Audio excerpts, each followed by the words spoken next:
So we know that VP Trump was sworn in yesterday, and right after that, he took to his pen and signing all of these executive orders. Lots of things happened yesterday.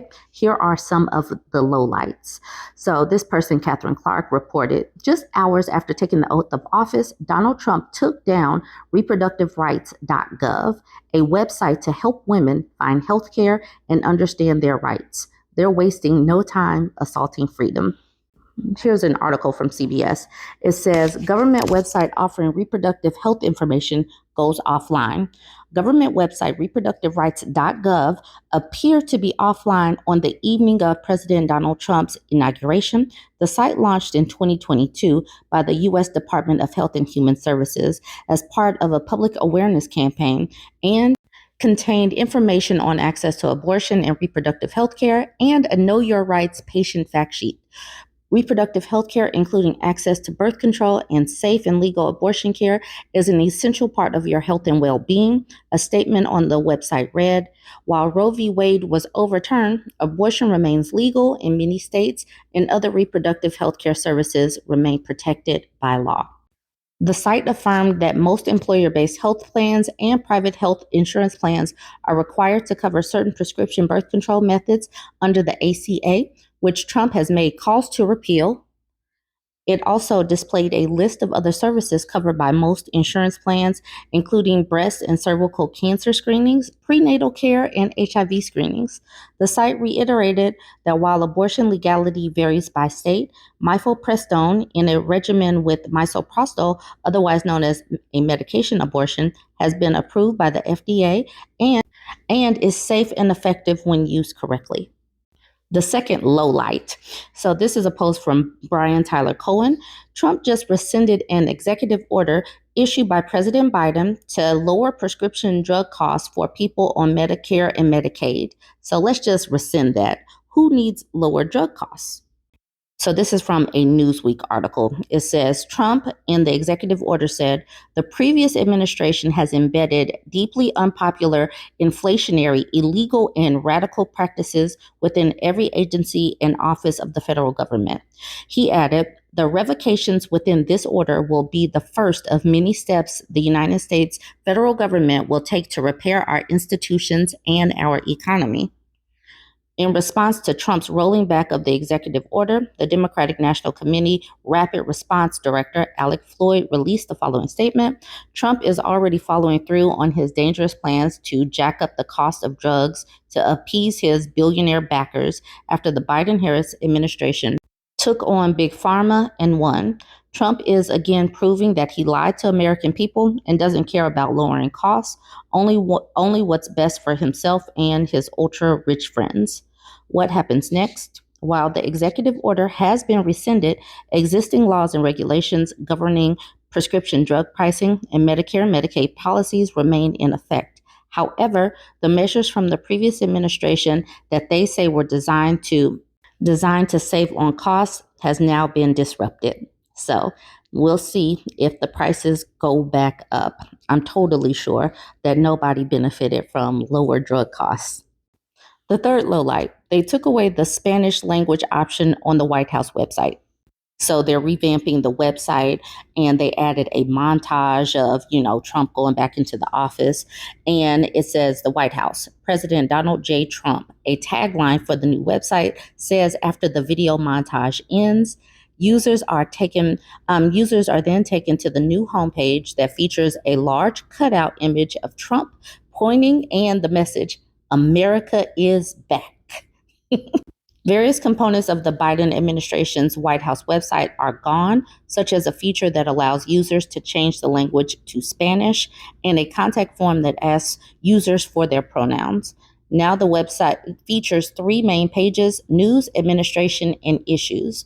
On the issues, the website says Trump's main priorities are to end inflation, enact tax cuts, secure the U.S. borders, increase U.S. energy production, and tackle crime, all pillars of Trump's presidential campaign. So no more Spanish, no more pronouns, forget all of that. But I do want to highlight tackling crime. He says tackling crime. So that takes me to the fourth low light of the day. He wants to tackle crime, but then we have this fourth lowlight, pardoning nearly all January 6th defendants on Inauguration Day. So some crimes are better than others, I guess. I didn't go too far in depth with this one. I think he has pardoned over 1,500 people. And, it just goes to show that some crimes are worthy of consequences and some crimes are not, considering that he is a felon himself.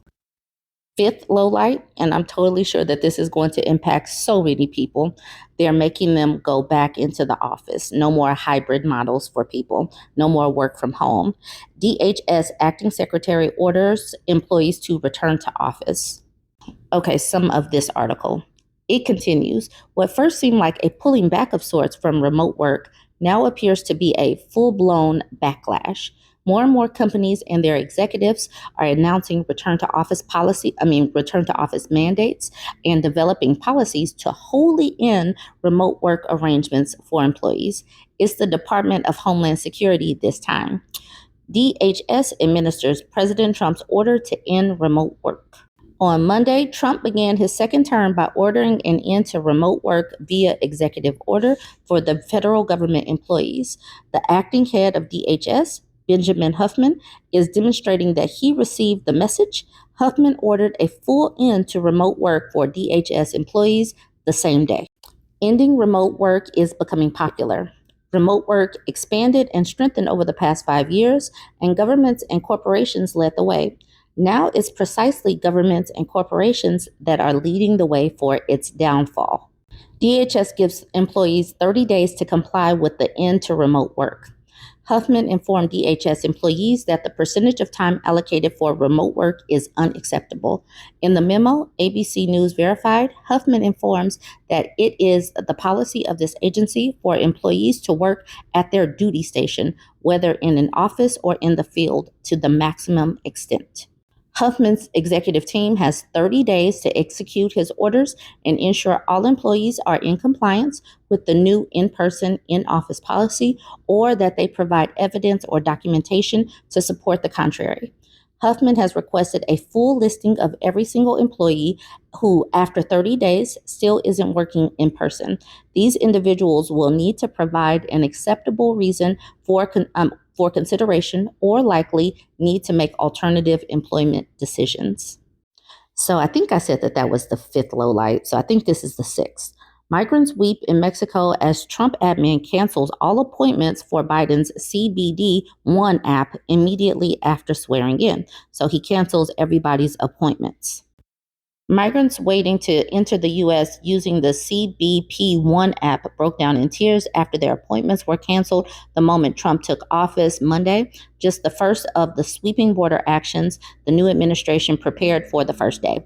The app, which hundreds of thousands of migrants have used to enter the country since Biden introduced it 2 years ago, went dark at noon, the very moment Trump was sworn in.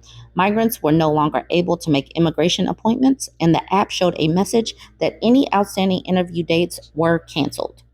Now let's talk about tariffs. Low light number 7. Trump still threatening this 25% tariff on Mexico and Canada, but is not day one, is now February 1st.